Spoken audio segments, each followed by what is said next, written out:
사무엘상 2장 27절에서 36절까지 우리 한 절씩 교독하겠습니다. 하나님의 사람이 엘리에게 와서 그에게 이르되 여호와의 말씀에 너희 조상의 집이 애굽에서 바로의 집에 속하였을 때에 내가 그들에게 나타나지 아니하였느냐? 이스라엘 모든 지파 중에서 내가 그를 택하여 내 제사장으로 삼아 그가 내 제단에 올라 분향하며 내 앞에서 에봇을 입게 하지 아니하였느냐? 이스라엘 자손이 드리는 모든 화제를 내가 네 조상의 집에 주지 아니하였느냐?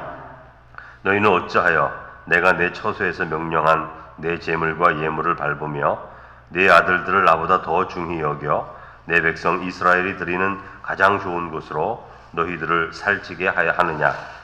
그러므로 이스라엘의 하나님 나 여호와가 말하노라. 내가 전에 네 집과 네 조상의 집이 내 앞에 영원히 행하리라 하였으나 이제 나 여호와가 말하노니 결단코 그렇게 하지 아니하리라. 나를 존중히 여기는 자를 내가 존중히 여기고 나를 멸시하는 자를 내가 경멸하리라. 보라, 내가 네 팔과 네 조상의 집 팔을 끊어 네 집에 노인이 하나도 없게 하는 날이 이를지라.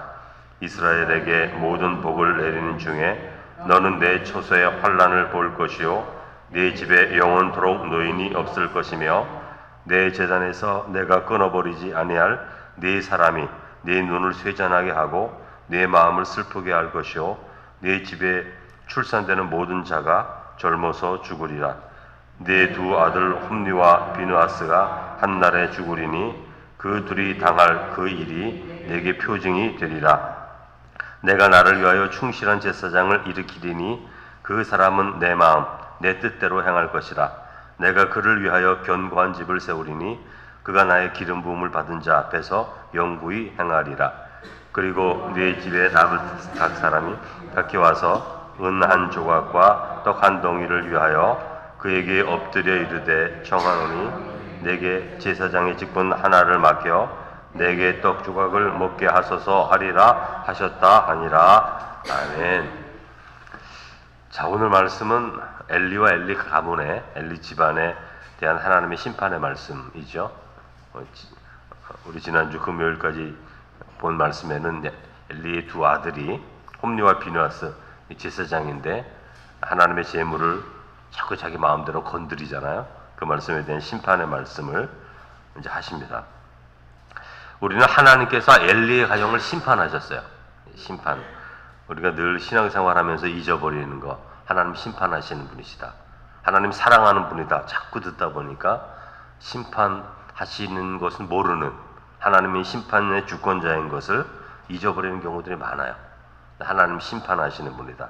그것을 알아야 됩니다. 근데 왜 심판을 하죠? 하나님이 의인이기 때문에 심판하는 거예요. 의인이 아니면 심판을 할 수가 없어요. 심판을 하는 이유는 불의함이 하나님 눈에 보이기 때문에 심판하는 겁니다.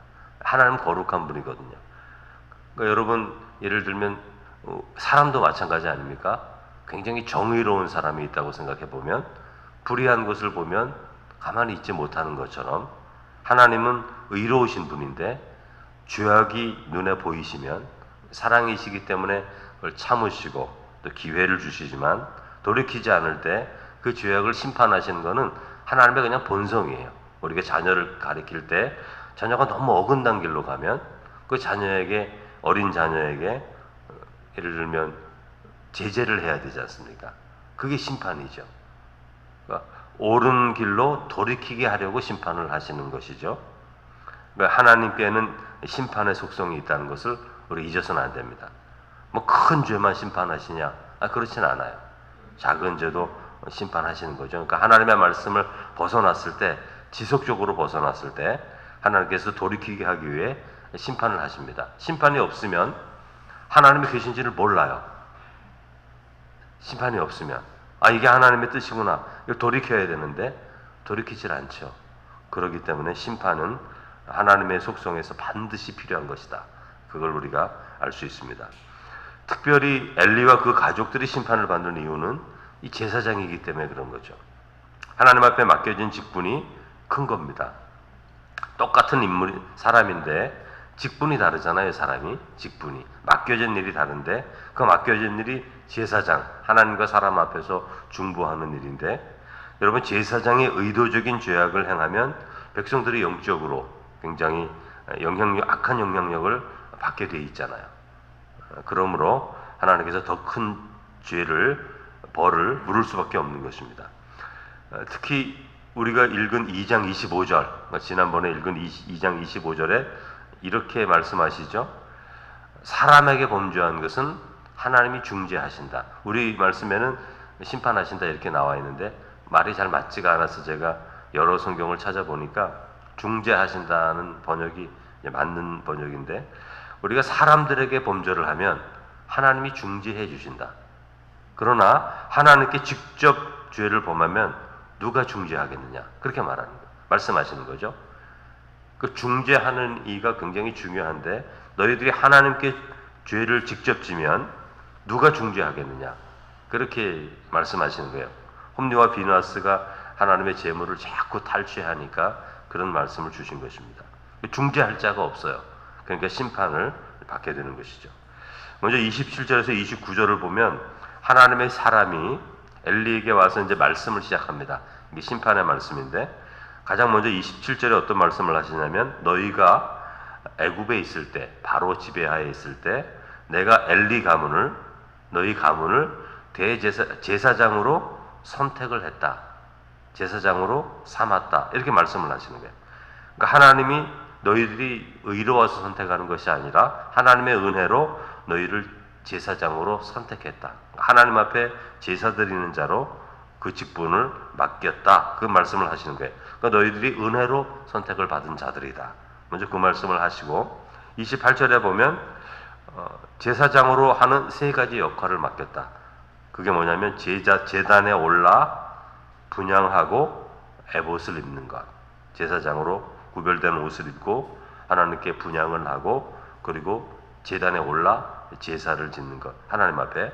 이거 일반적인 사람이 하면 죽게 되어 있는 일인데 제사장들에게 특별한 은혜를 베푸셔서 그 일을 감당하게 해 주었다. 이렇게 말씀을 하시고, 그리고 제사장의 몫이 있는데 모든 화제를 너희에게 주었다. 이렇게 말씀을 하시는 거예요. 그리고 29절, 엘리 아들들의 범죄와 엘리의 방관에 대한 말씀을 하시는데, 하나님께서 제사장을 세우시고 제사장의 몫을 주었음에도 불구하고 29절에 보면 내 제물과 예물을 밟으며 내 아들들을 나보다 더 중히 여겨 내 백성 이스라엘이 드리는 가장 좋은 것으로 너희들을 살찌게 하였다. 세 가지 죄를 지금 말씀하지 않습니까?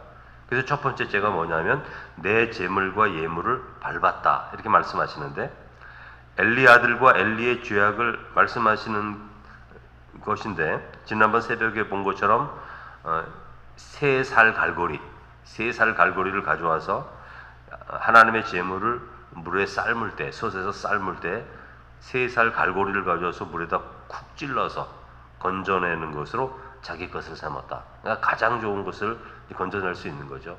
분명히 하나님께서 주신 부위가 있는데 제사장에게 그런 거 관계치 않고 세 살 갈고리를 쿡 찔러서 건져 나오는 것, 좋은 것, 자기가 가진 것을 말하는 거거든요.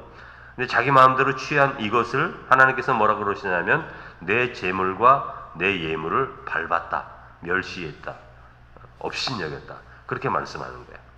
그러니까 하나님의 방법대로 하지 않고 하나님이 주신 부위만 자기가 먹으면 되는 거거든요. 제사장이 그 몫만 가져가면 되는데 그게 아니라 아주 큰 거, 하나님께 드려야 할 부분도 자기가 가져가니까 하나님께서 이렇게 말씀하시는 겁니다. 내 재물과 내 예물을 밟았다. 하나님의 방법대로 하지 않는 것, 자기 욕심대로 하지 않는 것은 하나님을 멸시하는 것이다. 그렇게 말씀하는 거예요. 두 번째 죄악은 내 아들들을 나보다 더 중히 여겼다. 이렇게 말씀하지 않습니까? 그러니까 엘리가 아들들이 지금 잘못할 때 이 재물을 막 가져가고 막 나는 삶는 거 좋아하지 않고 구워 먹을 테니까 생 것을 달라 이렇게 말씀하는 그 모든 것들을 엘리가 알았을 텐데, 그럼에도 불구하고 성경에 보면 엘리가 엘리의 자식들에게 금지하는 것, 그렇게 하지 마라 이렇게 하지를 않아요. 근데 여러분, 우리가 금요일날 읽었습니다만 두 가지 죄를 졌는데, 하나는 재물에 손댄 죄를 짓고 두 번째는 성전에서 봉사하는 여인과 성적인 관계를 맺어서 백성들에게 굉장히 소문이 안 좋았는데, 엘리는 무엇을 말하냐 하면 하나님께 제물 드린 사건에 대해서는 아무 말도 하지 않고 오히려 그 여인들과의 관계를 엘리가 말을 했죠. 소문이 난다, 악한 일을 하지 말라, 이렇게 말을 했는데, 하나님의 관점에서는 하나님께 제물을 잘못 탈취하는 것이 더 큰 죄다, 이렇게 말씀하는 거예요. 왜냐하면 엘리는 두 번째를 더 큰 죄라고 이제 생각을 해서 했지만, 하나님의 제물을 탈취하는 것에 대해서는 말씀을 안 했거든요, 아들들에게.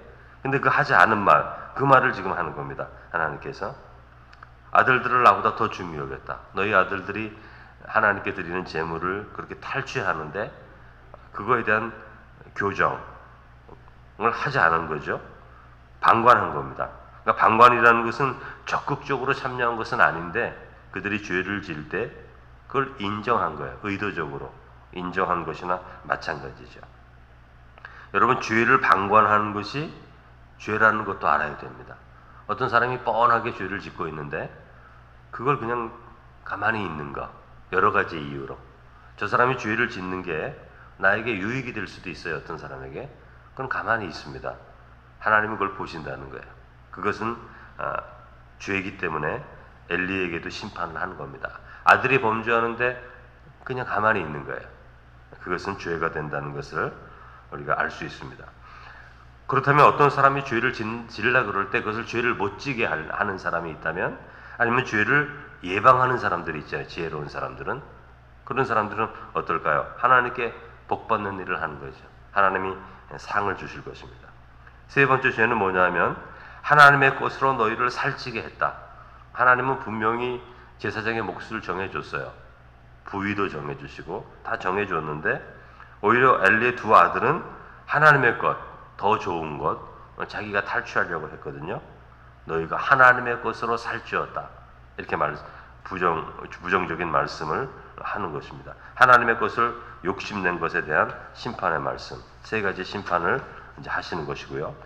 따라서 30절에 보면 구체적인 심판, 29절은 죄의 목록이라고 하면 30절은 이제 심판인데, 어떤 심판이 주어지냐면 첫째는 하나님의 약속한 것을 폐기하십니다. 그러니까 첫 번째 약속은 30절에 있죠. 내 집과 내 조상의 집이, 엘리 집안을 말하는 거예요. 내 앞에 영원히 행하리라. 제사장직을 영원히 행하리라. 이렇게 하나님이 말씀하셨는데, 이렇게 말씀하세요. 이제 결단코 그렇게 하지 아니하리라. 이렇게 말씀하십니다. 그러니까 하나님이 하나님의 약속을 스스로 폐기하십니다. 하나님이 과거에 모세 시대에 엘리 집안에게 너희가 나의 제사장이 될 것이고 영원토록 내 앞에서 제사장직을 수행할 것이다, 이렇게 약속을 했어요. 영원토록 수행할 것이다. 그런데 엘리와 엘리의 아들들이 하나님 앞에 제사를 드릴 때 이렇게 엉터리로 하지 않습니까? 그러니까 그 약속을 변경시키는 거예요. 근데 하나님께서 이렇게 폐기시키는 이유, 하나님의 약속을 스스로 폐기시키는 이유가 무엇입니까? 엘리 가문이 언약을 신실하게 지키지 않아서.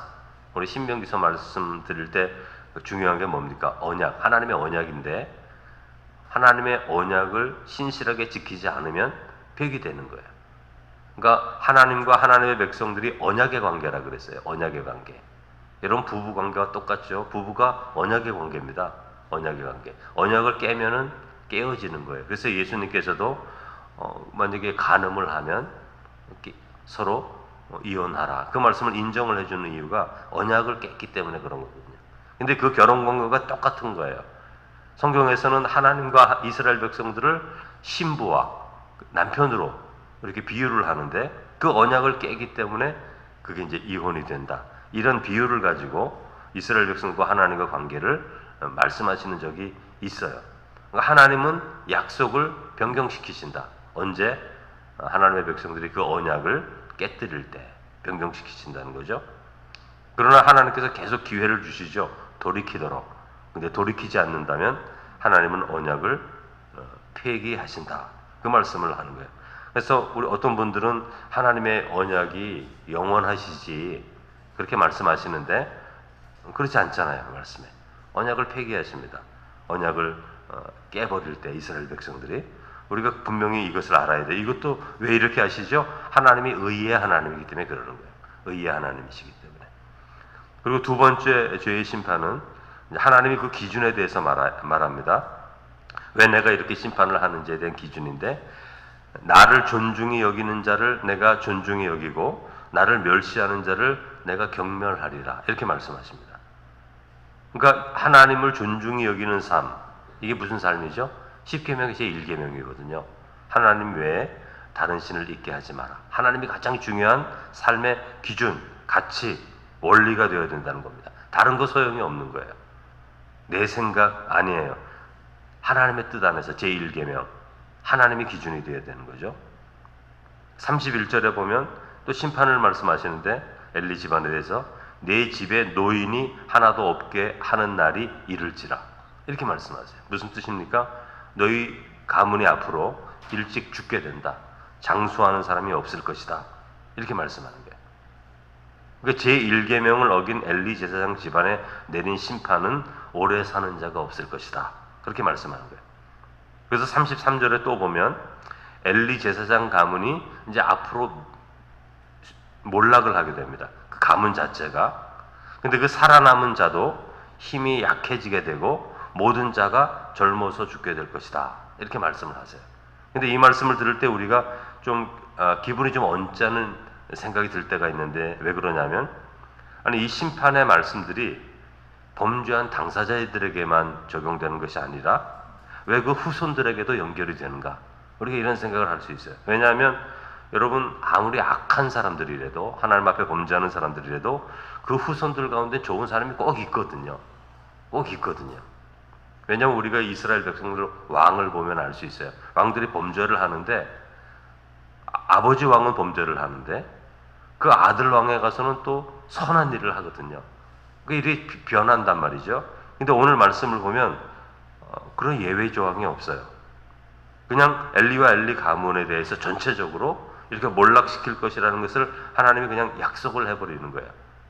그러니까 그 후손들 가운데도 분명히 좋은 사람이 자녀들 가운데 나타날 텐데, 이 하나님의 심판 때문에 젊어서 죽게 되는 거죠. 그들까지도. 그래서 우리가 보기에는 좀 하나님이 이렇게 좀 정당하게 선한 자에게는 선하게 베풀으셔야 되지 않는가, 이런 생각을 하게 되는데, 여러분 이 반대도 똑같은 거예요. 이 반대도, 그러니까 하나님의 어떤 백성이 굉장히 열심히 하나님 앞에 헌신한단 말이죠.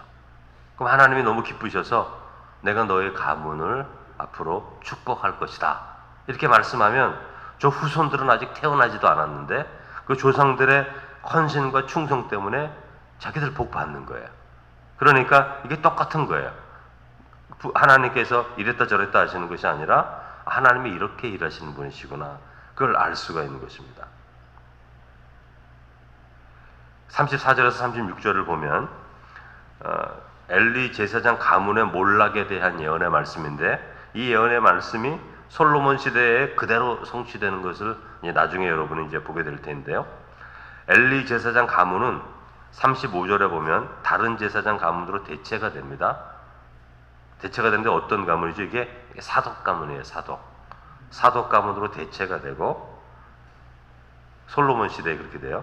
그리고 36절 엘리 가문이 완전히 몰락하게 되어서 제사장직을 구할 수가 없어서 이제 제사장직을 좀 해달라고 구걸하게 될 것이다, 이렇게 말씀을 하는데, 이게 솔로몬 시대에 그대로 이루어져요.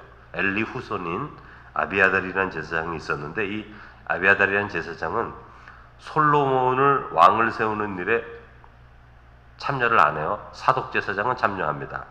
근데 아도니아라는 다윗의 다른 아들을 왕으로 세우려고 하는 반역이 일어나는데, 그때 이 아도니아, 엘리의 후손 아비아달이 아도니아 편을 들죠. 요압 군대 장관하고. 그래서 그 반역이 실패해서 솔로몬 왕이 이 제사장을 죽일 수는 없으니까, 반역을 했어도 제사장이니까 아나도 땅으로 쫓아버립니다. 그래서 예루살렘에 엘리 제사장 가문의 제사장이 한 명도 없어져요. 제사장직을 아예 박탈을 해버려요. 그게 솔로몬 시대에 성취가 되는 거예요. 그래서 이 엘리 때의 예언으로 선포한 이 말씀들이 솔로몬 때 완전히 성취가 되는 것을 보게 되는 것입니다. 그러니까 하나님의 심판이 오랜 시간에 거쳐서 서서히 성취돼 가는 거예요. 그 가문에. 단번에 하나님께서 너희들 가문 다 끝장낸다. 그게 아니라 오랜 시간에 걸쳐서 성취가 돼 가서 결국에는 엘리 가문이 아주 쇠약한 가문으로 이제 몰락을 하게 되는 것을 보게 돼요. 그래서 우리가 이 말씀을 통해서 하나님은 세우시는 분이고 또 무너뜨리는 분이시다라는 것을 알게 되는 거죠. 심판의 주권자라는 것을 보게 되는 거예요. 그래서 이 말씀을 우리가 보면서 본래 그들의 가문을 선택하신 그 하나님이 그들이 범죄할 때 그들을 심판하시는 하나님이 되신다는 것을 바라보면서 오늘도 우리의 삶을 돌아보면서 우리가 정말 하나님의 복받는 길로 걸어가고 있는지 아니면 우리가 심판의 길로 걸어가고 있는지 그 자체를 우리가 돌아볼 수 있어야 됩니다. 돌아볼 때는 우리의 마음과 행위를 살펴보면 알 수 있는 거예요. 내가 지금 예수 그리스도의 복음의 말씀대로 믿음으로 살고 있는지 그렇지 않은지 그걸 돌이켜보면 하나님이 나에게 은혜를 베푸실지 심판을 베푸실지 우리가 생각할 수 있게 되는 것입니다. 우리 모두 우리 자신의 삶을 돌이켜보면서 심판의 길이 아닌 복된 길로 걸어가는 성도 되시기를 주님의 이름으로 축원합니다. 걸어가신 하나님 아버지,